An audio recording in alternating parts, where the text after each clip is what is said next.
Mempersiapkan panggilan penjualan. Outline. Panggilan penjualan dilakukan sesuai dengan pola panggilan yang disepakati manajemen organisasi. Strategi dan taktik panggilan penjualan dikembangkan berdasarkan pengetahuan pasar, fokus penjualan saat ini, dan konsultasi dengan rekan kerja. Informasi dan materi pendukung dikumpulkan untuk mendukung panggilan penjualan. Tujuan. Peserta dapat melakukan panggilan penjualan sesuai dengan polanya. Peserta dapat membuat strategi dan taktik panggilan penjualan. Peserta dapat mengolah informasi pendukung dan materi menjadi panggilan penjualan. Panggilan penjualan dilakukan sesuai dengan pola panggilan yang disepakati manajemen organisasi. A. Apa yang dimaksud pola panggilan penjualan? B. Jenis-jenis panggilan penjualan berdasarkan tujuan. C. Cara membuat pola panggilan penjualan versi manajerial. D. Kegunaan pola panggilan penjualan bagi organisasi. E. Indikator kepatuhan terhadap pola panggilan. A. Apa yang dimaksud pola panggilan penjualan? Pola panggilan penjualan atau sales call pattern adalah kerangka baku yang mengatur jenis panggilan yang boleh dilakukan, urutan dan timing panggilan, tujuan tiap panggilan, output yang wajib dihasilkan, siapa yang berwenang melakukannya. Pola ini menjadi standar kerja agar aktivitas sales konsisten, terukur, selaras dengan strategi perusahaan, mudah diaudit dan dievaluasi.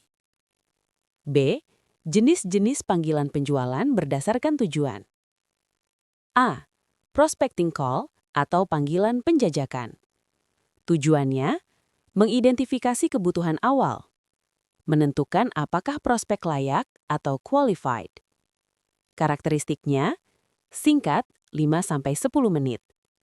Fokus pertanyaan bukan presentasi. Outputnya, lead qualified, not qualified. Contoh penggunaan, cold call, follow-up hasil event, database lama. B. Appointment setting call. Tujuannya, mengamankan jadwal pertemuan online atau offline. Karakteristiknya, menawarkan value, bukan produk detail. Outcome jelas, tanggal, waktu, peserta, agenda. Output wajib, tanggal, waktu, peserta, agenda. C. Presentation atau consultation call. Tujuannya, menggali kebutuhan detail, menyampaikan solusi yang relevan. Karakteristiknya, lebih panjang dan terstruktur. Bisa berbentuk konsultatif. Outputnya, pain point terdokumentasi, solusi yang disepakati, next step. D. Proposal follow-up call. Tujuannya, mengklarifikasi proposal, mengidentifikasi hambatan keputusan.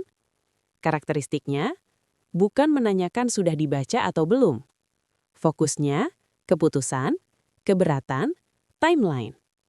Outputnya, status deal, objection list, probabilitas closing. E. Negotiation atau closing call. Tujuannya, finalisasi harga, ruang lingkup, syarat. Karakteristiknya, dilakukan oleh sales senior atau manager. Terikat dengan approval matrix. Outputnya, deal closed, conditional closed, atau lost. F. After sales atau relationship call.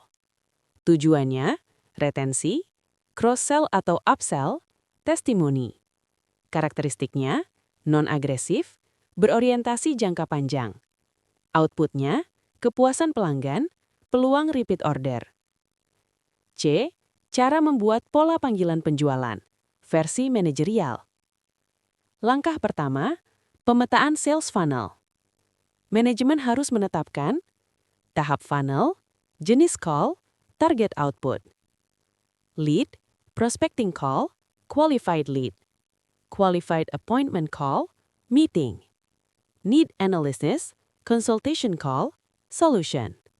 Proposal, follow-up call, decision.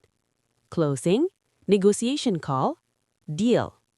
Retensi, after sales call, repeat. Langkah kedua, standarisasi setiap call. Untuk setiap jenis call, tetapkan tujuan utama. Skrip kerangka, bukan teks hafalan. Pertanyaan kunci, batas waktu, output wajib di CRM. Contoh standar, prospecting call wajib menghasilkan nama PIC, kebutuhan utama, status kelayakan. Tidak boleh presentasi produk. Langkah ketiga, menetapkan frekuensi dan urutan. Contoh kebijakan, maksimal 2 follow-up call tanpa respon, drop lead. Proposal follow-up maksimal 3 kali. Closing call hanya dilakukan setelah kebutuhan tervalidasi. Langkah keempat, penetapan wewenang. Jenis call, sales, supervisor, manager. Prospecting, check, strip, strip. Proposal, check, check, strip. Negotiation, strip, check, check. D. Kegunaan pola panggilan penjualan bagi organisasi. A.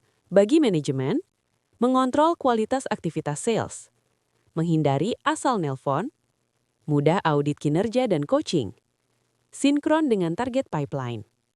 B. Bagi tim sales, lebih percaya diri, tahu tujuan setiap panggilan, mengurangi penolakan tidak perlu, fokus ke peluang bernilai tinggi. C. Bagi perusahaan, conversion rate lebih stabil, sales cycle lebih pendek, forecast penjualan lebih akurat, skalabilitas tim lebih mudah. E. Indikator kepatuhan terhadap pola panggilan. Manajemen biasanya mengukur call per jenis, bukan total call, conversion rate per jenis call, kepatuhan output CLM, rasio call, meeting, deal.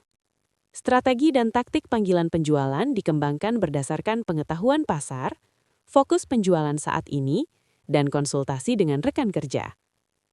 A. Berbasis pengetahuan pasar atau market intelligence, diselaraskan dengan fokus penjualan saat ini atau sales focus, dipertajam lewat konsultasi dengan rekan kerja, dipenerjemahkan ke strategi dan taktik panggilan, loop evaluasi dan penyempurnaan. A. Berbasis pengetahuan pasar atau market intelligence. Pengetahuan pasar menjadi fondasi strategi panggilan, menentukan siapa dihubungi, dengan pesan apa, dan pendekatan bagaimana. A. Segmentasi dan prioritasi prospek gunakan data pasar. Untuk menjawab, industri, manufaktur, konstruksi, energi, jasa, dan sebagainya. Ukuran perusahaan, UMKM, mid-size, enterprise. Tingkat kepatuhan atau maturity, misal untuk ISO atau K3, belum sertifikasi, resertifikasi, surveillance. Implikasi kepanggilan, prospek belum sadar masalah, maka call bersifat edukatif. Prospek sudah sadar dan butuh solusi, maka call bersifat konsultatif. Prospek vendor ready, maka call bersifat closing oriented. B. Pemetaan masalah dan pain point pasar. Contoh, audit sering gagal, tekanan regulasi, turnover tenaga kerja, target sertifikasi dari klien utama. Taktik panggilan, gunakan problem statement spesifik industri. Hindari pitch produk di awal, mulai dari isu pasar. B. Diselaraskan dengan fokus penjualan saat ini atau sales focus. Fokus penjualan menentukan tujuan setiap call. A. Menurunkan target bisnis ke tujuan call. Contoh, fokus, peningkatan pipeline, penjualan produk prioritas, retensi dan upsell klien existing. Maka tujuan call berbeda. Pipeline building, validasi kebutuhan dan decision maker. Produk prioritas, eksplorasi gap dan relevansi solusi. Upsell, review hasil, resiko baru, atau regulasi baru. B. Menyesuaikan call objektif. Setiap call harus punya satu tujuan utama. Misalnya, janji meeting, assessment awal, proposal approval, closing, follow-up pasca meeting. Prinsipnya, one call, one objective, one next step. C. Dipertajam lewat konsultasi dengan rekan kerja. Konsultasi internal memastikan panggilan realistis, tajam, dan konsisten. A. Sinkronisasi dengan tim internal. Libatkan sales senior atau manager, technical expert atau trainer, tim delivery atau implementasi. Diskusikan pola keberatan klien, alasan deal menang atau kalah, resiko overpromising. B. Penyusunan skrip dan talking points bersama. Hasil konsultasi biasanya berupa opening yang paling efektif, pertanyaan kunci, value statement yang terbukti works, jawaban standar atas objection umum. Dampak ke taktikal, lebih percaya diri, lebih singkat tapi berbobot, konsisten antar sales. D. Penerjemahan ke strategi dan taktik panggilan. Menjawab. Siapa yang dihubungi? Kapan dihubungi? Dengan positioning apa?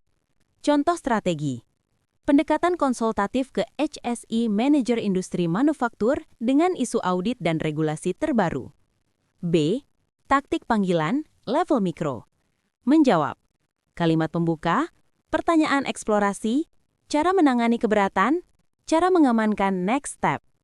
Contoh taktik, opening berbasis isu regulasi terbaru, pertanyaan berbasis resiko, studi kasus singkat, social proof, close dengan action spesifik, jadwal, PIC, data. E. Loop evaluasi dan penyempurnaan. Setelah call, catat hasil dan respon pasar. Diskusikan dalam sales meeting, update script dan pendekatan. Strategi dan taktik bukan statis, tapi berevolusi. Market feedback, evaluasi tim, perbaikan call berikutnya. Informasi dan materi pendukung dikumpulkan untuk mendukung panggilan penjualan.